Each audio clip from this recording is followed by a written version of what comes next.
Well, welcome back everybody. Welcome back to the hectic homestead. A lot of exciting things going on here today. As you can see in the background, we have the well drillers. They showed up today to start on the well. So that's pretty exciting for us. So this is going to be part one of a two-part series. The first part here is going to talk about the old well and why we opted to drill a new well. And then part two is going to talk about the new well and go through how the drilling rig works. So stay tuned and be sure to check out part two. Enjoy. So in the last episode, we talked about how the well on the property is no longer usable and that we are going to be getting a new one installed. And the reasons for that, you have the septic here and the well is right here. So a mere 40 feet apart. Obviously that's not good. New code is actually that your well should be 100 feet from the septic. So we're going to get that taken care of, get the new well, which you can see behind me there, going in. Also, another reason this well was not good for us is it's only 18 feet, 7.5 inches deep. The reason I think it's that shallow is because they hit bedrock.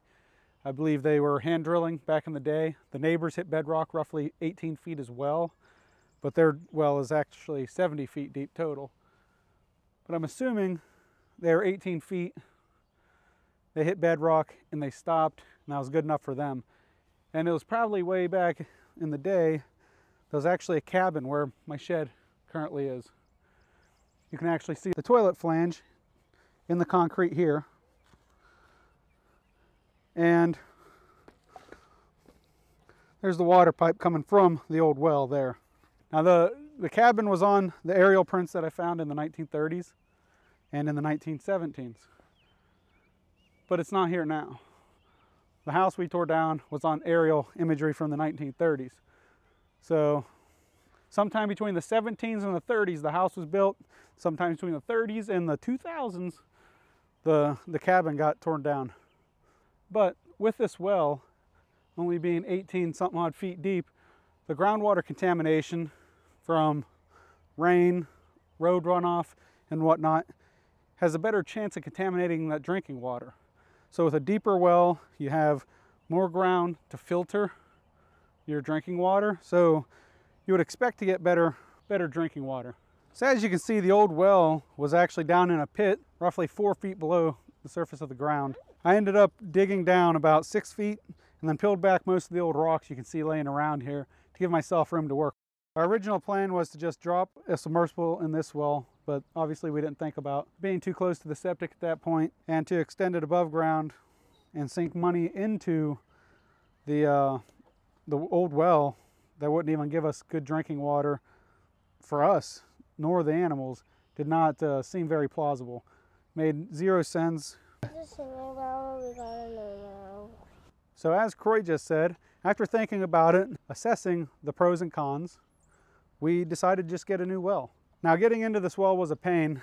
You might not be able to tell in the pictures, but there were actually 2 bolts that I had to grind off. You can see the holes on this picture here. And there are 2 tabs that went down and hooked underneath the casing. So I ended up grinding them 2 bolts off, as I said, and with a 2-ton come-along and a 4x6 straddling over the hole, we ended up coercing it to come out. Now, obviously, after we got that out, we realized it was threaded on. Oops, which you can see in this picture here slightly. It's kind of hard to see because it's pretty dirty. So when I finally got the cap off, it had this galvanized pipe threaded into it. This pipe is roughly, what, 4, 8, 12, yeah, probably close to 16 foot.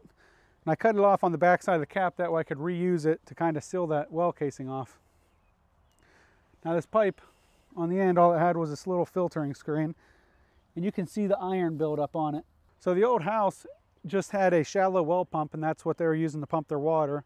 Also, when I popped the cap off, the water started overflowing out of the cap. So the groundwater here is actually pretty high. And as you can see from the new well, the water level here is only 14 inches below ground level, which makes sense to how the water level is in this hole now. Now we may eventually cap off this well. And if we do decide to do that, I got ideas from 2 different well companies local here on how to do that. And if we do, we'll definitely bring you guys along. And we may not cap it off. We may just keep it, throw a hand pump on it or something of that sort to use it to water the garden. Obviously, if there's a little bit of sewage in it, then it's not going to hurt anything as far as water in the garden. It's actually going to help. But that's to be determined.